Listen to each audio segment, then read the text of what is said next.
What's going on, everybody? Um, Welcome back to the channel. And on today's discussion, there's not going to be a lot of interstitials in this video.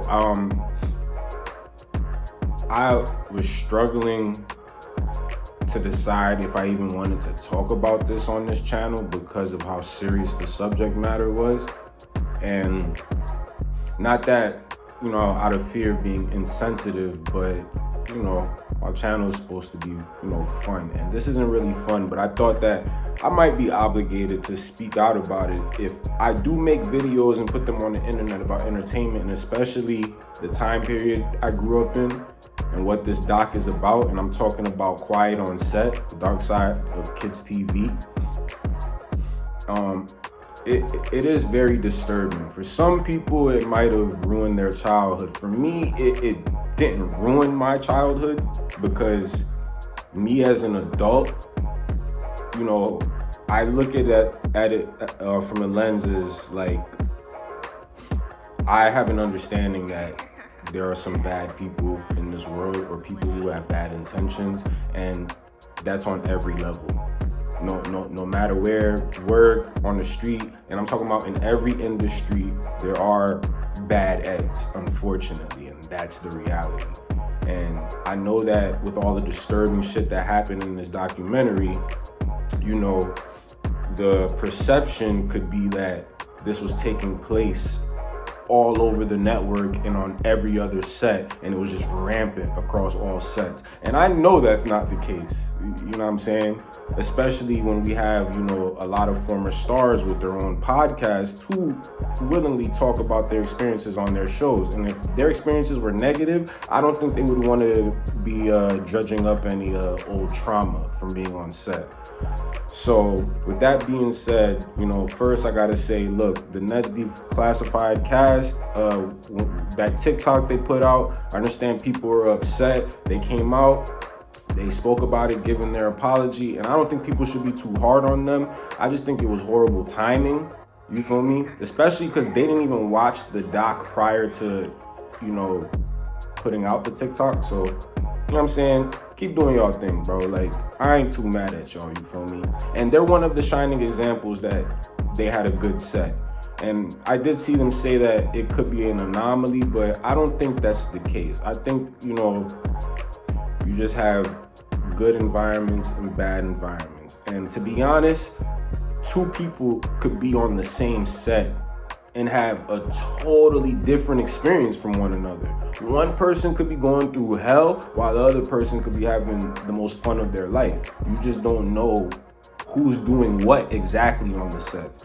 Now, the only problem I had with the doc was the promotion was a little misleading, because when they promoted it, it led you to believe that Dan Schneider himself was a pedo, which wasn't the case. That doesn't excuse all his creepy ass fucking behavior and the nonsense he was doing and all the fucking back massages. And I still don't understand that. Like, bro, how are you asking women for massages in a professional environment? Like, bro, what are you doing?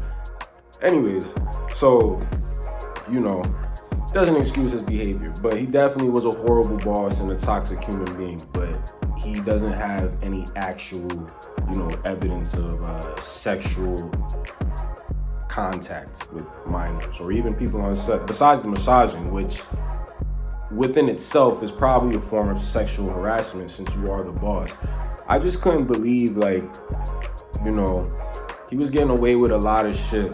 And I seen his little fucking interview he did, whatever. Bro, if you wanted people to better perceive you or believe you, don't do the interview with a former fucking employee. Come on, bro. Like, why would you think people would take anything you have to say serious and you're being interviewed by somebody that used to work for you? Like, bro, nigga, like, what do you think people are gonna be dumb and not see how completely controlled of an environment that is?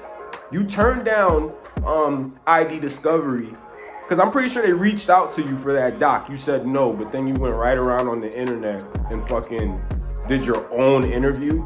That does not help your situation, bro. Anyways, and the whole shit with Amanda Bynes, you latching onto her career when she went to WB. Like, bro, you literally tried to ride that wave, you know what I'm saying? No pun intended. You really try to ride her stardom into adulthood, nigga. You're foul. You are foul for that, bro. I'm not gonna lie. But this documentary was very, you know, eye-opening. Like, shout out to Brian Hearn and his mom, yo. His mom's, yeah. You know what I'm saying? A lot of people will not like me to say this, but bro, I think, look, bro, she a black mom, dog. She wasn't standing for that shit, and she from the town. I'm a New Yorker. That's how we refer to New York. If y'all don't know, outside, you know, niggas who's outside of New York. That's how we refer to New York. So yeah, they from the town, like. You know what I'm saying? Like, come on, bro. She was looking out for her child, as she should. And y'all fired him because his mom probably spoke up too much. You know, they want people who just shut the fuck up and follow rules. That's how Hollywood likes it. Matter of fact, that's how they like their actors. They like actors who just come, do their lines, and just kind of robotic in a way. You might get labeled difficult to work with. You don't want to be labeled that in Hollywood. So, yeah, man. And the Drake Bell shit, I'm shocked that he held this in for 20 years, bro. Like, and the fact that he was able to do his show for 4 years, that happened right before Drake and Josh.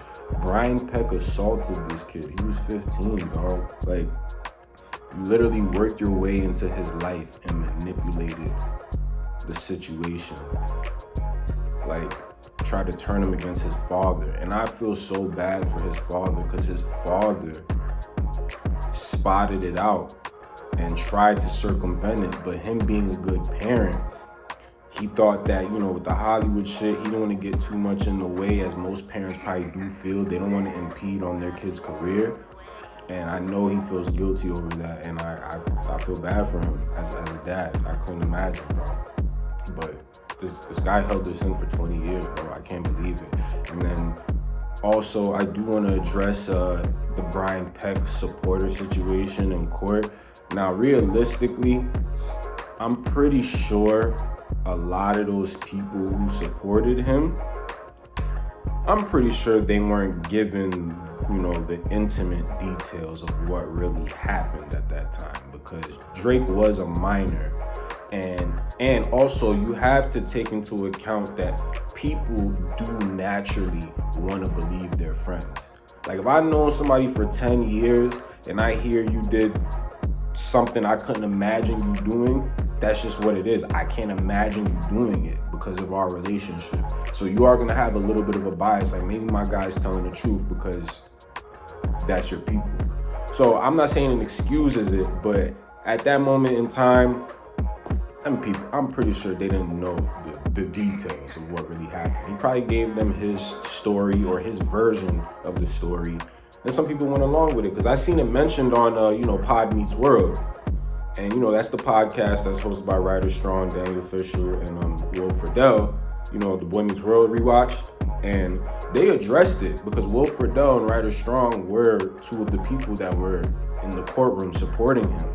And they spoke on their story of how they knew him and how that even came to be. And Will Friedle says, that shit eats at him all the time. Once he found out the actual details of what went on, they said they even gave the story that he gave them. You know what I'm saying? So don't be hard on them either, because I'm a fan of them, and I haven't seen a cast as quite as tight as theirs from a TV show they did 30 years ago, and it is really refreshing to see that they are actually friends. And people, don't let that shit ruin shows for you too when you find out that co-stars aren't really that close. I mean, remember, they are doing a job. That's not their real life, so don't misconstrue that. Anyways, yeah, it's crazy, bro. Like, I couldn't imagine that shit, man. And we had the whole thing with Giovanni Samuels sitting on Josh Handy's lap, and then that fucking note he wrote in her notebook. you kids are the reason why I work for free half the week? What the fuck is that? Who says that to a who? I mean, well, matter of fact, we know who. Fucking pedos. But Jesus Christ, bruh. Like, don't get me wrong. I'm pretty sure there are other horror stories from other sets, but the spotlight is on Dan because of how successful he was. Because it's sounding like it only happened on his sets. We're not really hearing too much complaints from other shows' sets, except for Dan Schneider's. So it could be just his sets, but I don't know. We don't know. We'll never know until people come out and speak up. And that's on them if they want to or not. Don't force it out of people. But one thing I do have to say throughout all of this is, yo, shout out to Alexa Nicholas, bro. Because I feel like she's been exposing shit for years, bro. And her YouTube channel's going up. If you fuck with her, go sub to her shit, bro. It's called Eat Predators Daily.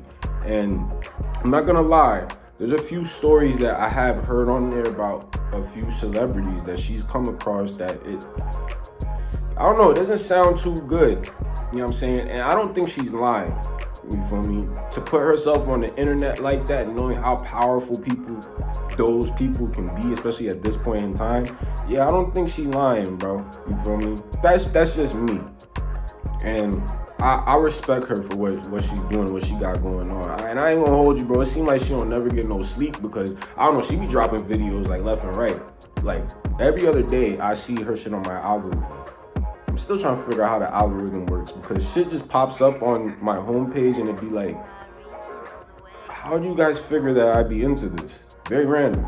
But yeah, man, this documentary, you know, and let's talk about the gender discrimination. You know, I don't understand how he gave these two women at the Amanda show to have them work for one salary. Two people. Bro, what the fuck is wrong with you, bro? And of course, he took advantage of the fact that this was both their first gig. So they're not gonna say anything or complain. One, they're gonna believe that this is how it goes. And two, you took advantage of their naivete, bro. Them not knowing. Or them being excited just to get a job in Hollywood. That one lady said she was working as a temp for like 6 years until she got that writing gig, bro. And then you're gonna do that whole sodomy joke in the office with all the other men in the office. Like, you really try to degrade her, bro. Like, nah, you out of here. Nickelodeon fired your ass, nigga. You ain't never gonna work again. I'm pretty sure. Because you were only good within the realm of kids television. Nobody took you serious as an actual showrunner. Yeah, I don't work in Hollywood, but I know that for a fact. Because we ain't never seen you work outside of kids TV. And since that lane is gone, you're done, my guy. Like, that fucking interview, bro, is...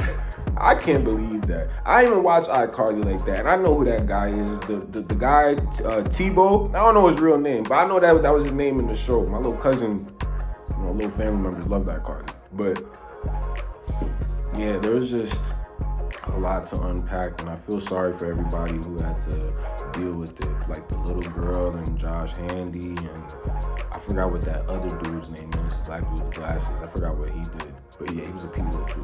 But it's like, and then Brian Peck ended up working on The Sweet Life of Zach and Cody just 2 years later. And then he only got 18 months. And you know what? It was all them letters of support. That's why he only got 18 months. Because without that, I'm pretty sure they would give him max time, bro. So them shits did work. But he ended up working on a set 2 years later around children, bro. And then the John Wayne Gacy fucking pen pal. Bro, you had a photo of John Wayne Gacy in your house and it was signed, and then you had a pen palship with him? I'm not gonna lie, if I was at your crib and I seen that in your crib and you're trying to present that to me as a flex, bro, I'm walking out of your house. Because you idolized a fucking serial killer pedophile? Anyways, bro. That shit was very disturbing. I didn't think I was gonna talk about this shit, but you know, why not? Because I'm a kid of that generation. So, well, especially for the 90s, Nick. Like, you know, I'm from that generation. You know, before it got shitty. Matter of fact, I ain't gonna lie to you, if you ask a certain age group, Dan Schneider created hits in the 2000s, but for some reason, I'm pretty sure my age group is probably gonna believe he was the downfall of the channel. Because I'm not gonna lie, bro. Once y'all started putting all y'all money into Schneider's shows, I feel like Nickelodeon lost its appeal. Same thing with Disney. When Disney got cheap, you guys just invested in multicam sitcoms because you were being cheap instead of giving different genres of shows. That's what I missed about Nick and Disney, especially in the late 90s. Like, there wasn't just sitcoms on there. But hey, what do I know? If it make money, that's the way they go. So, but yeah, this doc was crazy. I don't know if there's anything I left out. I don't know. I think that's about it. I'm not sure. But anyways, you guys let me know in the comments maybe what I missed out on, or how y'all felt about the doc in general. You know what I'm saying? But I'm gonna get up out of here, you feel me? Like, share, comment, subscribe. Deuces.